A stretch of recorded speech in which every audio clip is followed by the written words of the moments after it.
আজ 23শে April vote. গণতন্ত্রের উৎসব নাকি আতঙ্কের দিন? মাঠে নেমে বাস্তব চিত্র। ভোটে শান্তি নাকি চাপ? বুথে কি চলছে আসলে? ভোট দিতে গিয়ে ভয় পাচ্ছেন মানুষ? সত্যিটা কি? আজ 23শে এপ্রিল ভোর হতেই রাজ্যের বিভিন্ন প্রান্তে শুরু হয়েছে ভোট গ্রহণ। কেউ হাঁটছেন কাঁচা রাস্তা দিয়ে, কেউ লাইনে দাঁড়িয়ে ঘন্টার পর ঘন্টা অপেক্ষা করছেন। কারো হাতে ছাতা, কারো কোলের শিশু, তবুও একটাই লক্ষ্য, ভোট দেব। গণতন্ত্রের সবচেয়ে বড় উৎসব এই নির্বাচন, কিন্তু প্রশ্নটা এখানেই, এই উৎসব কি সত্যিই সবার জন্য সমান? এই ভোট কি শুধুই অধিকার, নাকি দায়িত্বের সাথে সাথে ভয়ও জড়িয়ে আছে?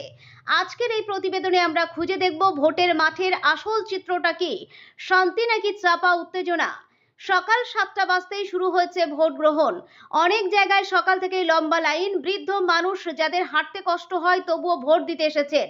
মহিলাদের ব্যাপক অংশগ্রহণ, প্রথমবারের ভোটারদের চোখে আলাদা উজ্জ্বলতা।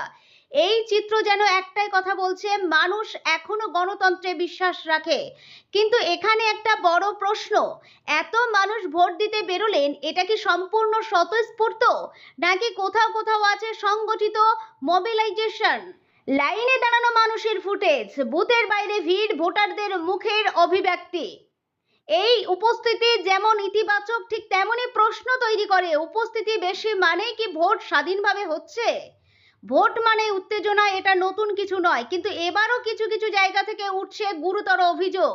বুথের বাইরে ভয় দেখানোর অভিযোগ, বিরোধী দলের এজেন্টদের ঢুকতে না দেওয়া, ভোটারদের প্রভাবিত করার চেষ্টা, ইভিএম বিকল বা দেরিতে শুরু হওয়ার ঘটনা।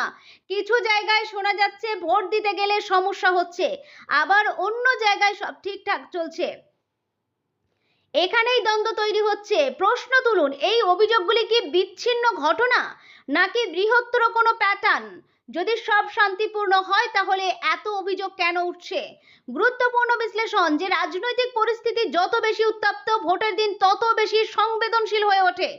নির্বাচন কমিশন ও প্রশাসনের পক্ষ থেকে স্পষ্ট বার্তা, ভোট শান্তিপূর্ণ, পর্যাপ্ত কেন্দ্রীয় বাহিনী মোতায়েন, প্রতিটি বুথে নজরদারি, কাগজে কলমে সব নিখুঁত। কিন্তু মাঠে প্রশ্ন উঠছে, কেন্দ্রীয় বাহিনী থাকা সত্ত্বেও অভিযোগ কেন?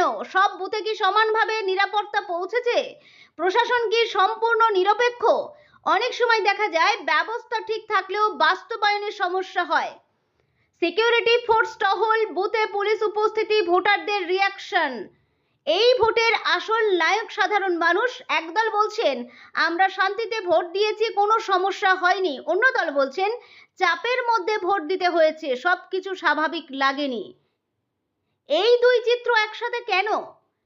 এক জায়গায় শান্তি, অন্য জায়গায় অশান্তি কেন? এটা কি স্থানীয় প্রভাব, নাকি রাজনৈতিক প্রভাব? এই দ্বৈত বাস্তবতায় প্রমাণ করে ভোটের অভিজ্ঞতা সবার জন্য এক নয়। ভোট মানেই রাজনৈতিক লড়াই, শাসক দলের দাবি মানুষ আমাদের পাশে, তাই ভোট শান্তিপূর্ণ। বিরোধীদের অভিযোগ ভোট লুট হচ্ছে, মানুষকে বাধা দেওয়া হচ্ছে। তাহলে সত্যিটা কোথায়? রাজনৈতিক মেরুকরণ কি বাড়ছে? ভোটের আগে উত্তেজনা কি প্রভাব ফেলছে? এই লড়াই কি শুধু ভোটের, নাকি ক্ষমতার? মানুষ কি সত্যিই স্বাধীনভাবে সিদ্ধান্ত নিচ্ছে, নাকি তারা প্রভাবিত হচ্ছে? সবকিছু মিলিয়ে আজকের ভোট আমাদের সামনে কয়েকটা বড় প্রশ্ন রেখে যাচ্ছে। এই ভোট কি সম্পূর্ণ স্বাধীন? সাধারণ মানুষ কি নির্ভয়ে ভোট দিতে পারছে? প্রশাসন কি সত্যিই নিরপেক্ষ? অভিযোগগুলি বাস্তব নাকি রাজনৈতিক কৌশল? এবং সবচেয়ে বড় প্রশ্ন, ভোটের ফল যাই হোক, মানুষ কি তাদের প্রাপ্য পাবেন? ভোট শুধু সংখ্যা নয়, এটা মানুষের আশা, মানুষের ভবিষ্যৎ, মানুষের অধিকার। আজ মানুষ লাইনে দাঁড়িয়েছে কারণ তারা বিশ্বাস করে তাদের ভোটের মূল্য আছে। কিন্তু সেই বিশ্বাস কতটা অটুট, এই প্রশ্নের উত্তর আজ না মিললেও সময় বলে দেবে। এই ভোট গণতন্ত্রকে শক্তিশালী করলো, নাকি আরো প্রশ্নের মুখে ফেললো?